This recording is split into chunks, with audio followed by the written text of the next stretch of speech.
Now, one thing I hope is that this whole iPhone setup that I'm recording off of right now works out well, because I'm going to be pretty disappointed if it doesn't. Nah, I'm probably still going to upload the video because I'm lazy.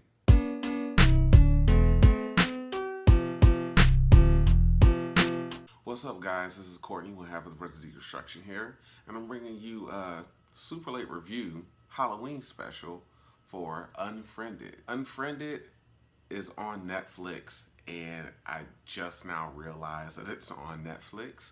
And this is a movie that I've actually been wanting to check out for a while, because when I first saw the trailer for it back when it came out, I thought it was a really interesting concept. I just never really got around to actually going to the theaters and watching the movie, because while I thought it was interesting, I also thought it was probably going to be pretty corny, since it's entirely a horror movie based on Skype. It's based on computers. But if searching has taught me anything, it's not to underestimate the new style of found footage films, where it's video chat films. I know it's been a while since I've uploaded anything to the channel, and I wanted to do something for Halloween. It is spooky season after all. Bruce and I are going to be putting something together. I want to do this, and I want to do another video as well for Halloween that are probably all going to go up during the week of Halloween. Back to the review. This is also an unscripted review as well. I literally just got done watching the movie, and I wanted to give my thoughts, because I say all the other stuff about thinking that it was going to be corny and all that other stuff to say that this movie isn't bad. It's surprisingly decent. Unfriended is a horror film about friends who jump on a Skype call together, and there's an extra guest in the Skype call that nobody can get rid of. They try all these avenues of getting rid of the person, and then they realize that it's the dead friend who committed suicide. The movie opens up with the video of the girl's suicide, and then we jump straight into the video call. And I love the escalation of this film. Like, we see the video that they got posted to Live Leak of the girl's suicide, and then we basically cut to Blair, who's like the main girl.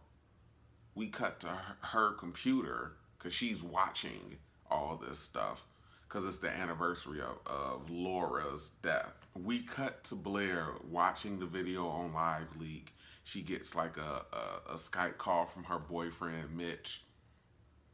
They start talking, their friends call, they all jump in this chat, and then they notice that there's an extra person in the chat. It's being a little weird. So I love the escalation. It starts with that video. It starts with these two. This group of friends are supposed to be in high school. So, they're doing a little flirty stuff, Mitch and Blair. And then they jump into the group chat with friends, and shit just goes literally from 0 to 100. They're like, hey, who's this weird person in the chat with us? All right, let's end the call and call everybody back. Call everybody back, person still in the chat. They try to get rid of them. Nothing's working, and then the person starts sending messages and saying, hey, we're going to play a fucking game. We're going to play Never Have I Ever, except the loser doesn't drink, they die. And so they go down, they play this Never Have I Ever game, and there's already been 2 people of the group that have been killed by this time. But I just love the escalation.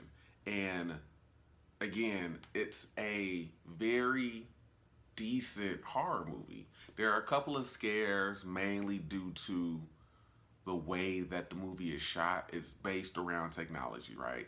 So the Skype call is real choppy. It's laggy as hell, which Skype can be in real life. So it is a bit realistic, but I think that it's times where it freezes a little too often or it chops a little too often, and then the video cuts out and cuts back on, and we see like a person being attacked or a person dead or something like that.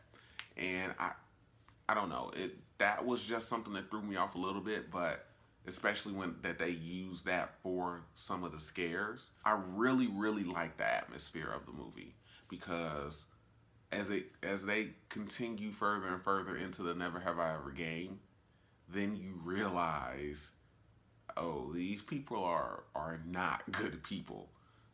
They all have fucked up secrets, which is what Laura says to Blair at one point early on when she's messaging her on Facebook. Now, this is actually a supernatural film as well. It's not some weird person that got into the Laura's account who's messaging everybody. This is actually a supernatural film. Laura's spirit is out for revenge and to expose secrets, as she says at one point in the movie.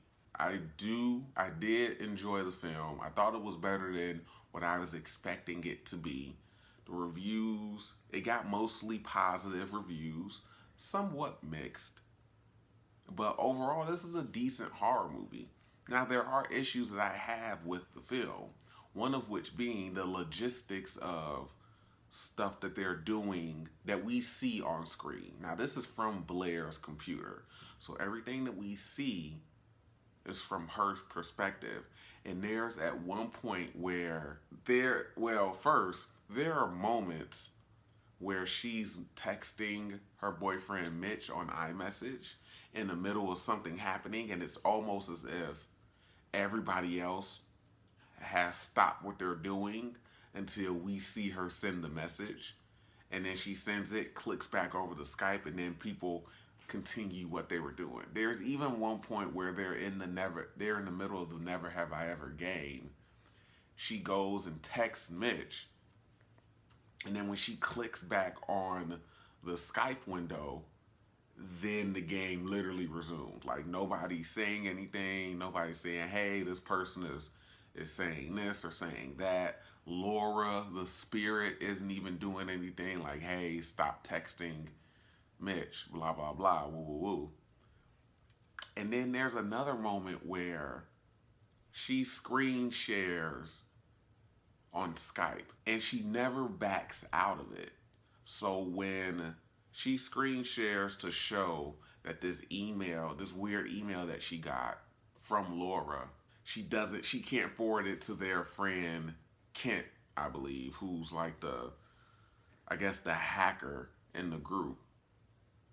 And they're all like, it's a forward button, just fucking click it and send it to them.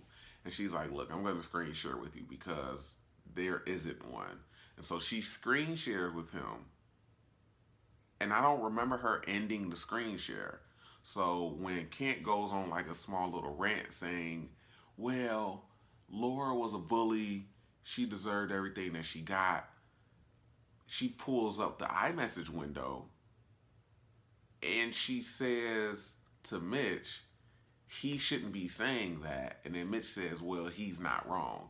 And I'm thinking, you didn't end the screen share, so everybody should still be able to see this message get sent out. This doesn't make any sense. So there are some logistical issues as far as what we're seeing on screen, on Blair's screen, versus what's actually happening in the background, or what we're shown to be happening concurrently to what she's doing on the screen, that just don't add up for me. But overall, I think Unfriended is a really decent horror movie that deserves watching. The acting is actually pretty good. There's some iffy dialogue. There's some awkward scenes in the film, but I think overall it's creepy as hell. There's a moment earlier in the film where they have a friend who calls the police,